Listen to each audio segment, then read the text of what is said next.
How's it going, everybody? In this video we're going to be taking a broken iMac from 2011 and putting some new life into it by installing an SSD to replace the broken hard drive. So let's jump right into it.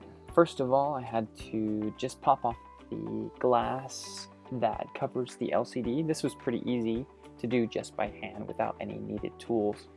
Then I pulled out a Torx T10 bit that I used to remove the 8 T10 screws that border both the left and right of the display.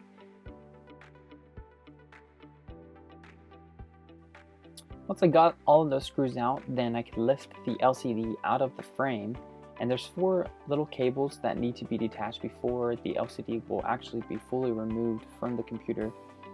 2 on the left and then 2 on the right.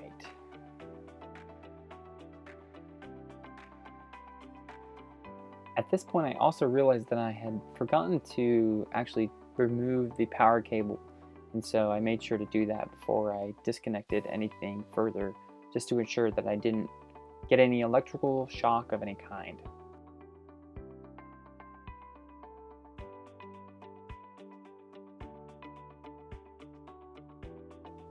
With each of those cables removed, I could then lift out the LCD panel to display all the components inside. Now luckily this 2011 model is really straightforward to upgrade or replace a broken hard drive. There's just 2 T10 screws that hold the frame, and then you're able to pull off the 2 SATA cables that attach to the hard drive.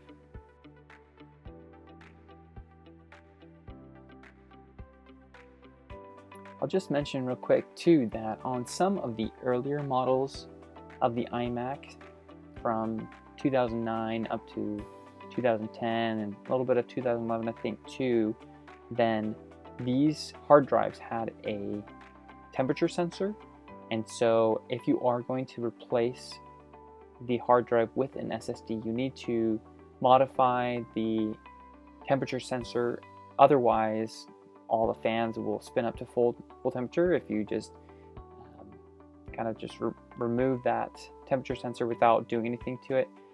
But in this case, then we didn't have any of those, and so it was pretty straightforward to just take the old hard drive out and then put in the new SSD.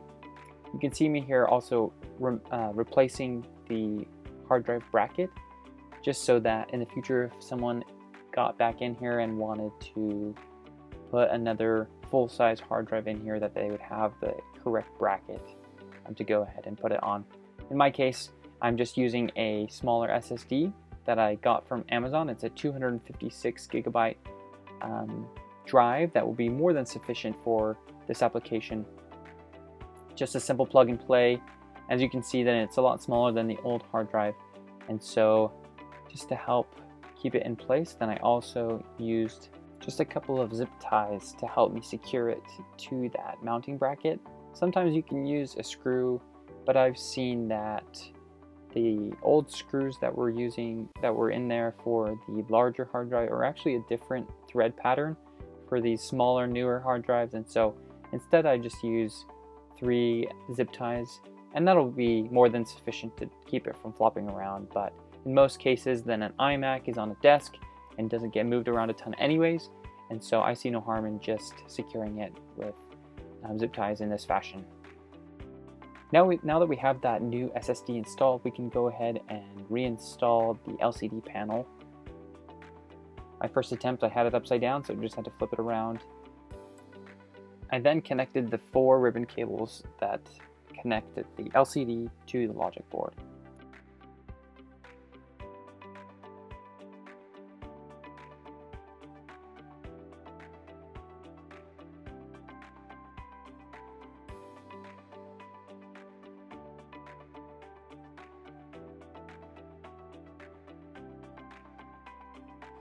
Now that we have that done, we can seat the LCD panel into the frame and reinstall all 8 of the Torx T10 screws on both sides of the LCD panel.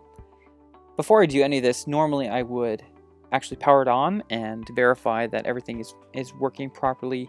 I've done this numerous times, and I'm very confident at this point that everything's going to be working fine, and so I didn't do that. But again, if this is your first time, I would make sure to do that before putting all the screws back in, just in case something wasn't quite connected correctly, or you need to just change anything up on your installation. With those screws back in, I can now give it a quick blow to just get off any remaining dust that may have fallen on there before returning the glass back onto the frame in front of the LCD. Just be mindful of your fingers as you put it on. It will snap on, and there's some pretty strong magnets, and so you'd hate to have your finger between those two parts, the frame and the LCD. And once we have that all done, I can go ahead and plug in our power cable as well as a keyboard and mouse, and then boot it up for the first time to install the new operating system on the hard drive. As it booted, then I held down the option key to boot from an external USB install disk for macOS High Sierra, which is the highest or most current version of macOS that this particular iMac is able to run. After a minute of loading up on to the installation screen, I was able to format the new SSD to a macOS extended journaled format, and then we were able to proceed with the installation of macOS. After a few minutes of the installation, I was able to walk through each of the steps on the setup window, and then we are greeted with the iconic macOS High Sierra background. As you can see, this is a mid-2011 iMac, and our new solid-state hard drive is working properly. And with that, we're done with this project. Thanks for hanging out. We'll see you next time.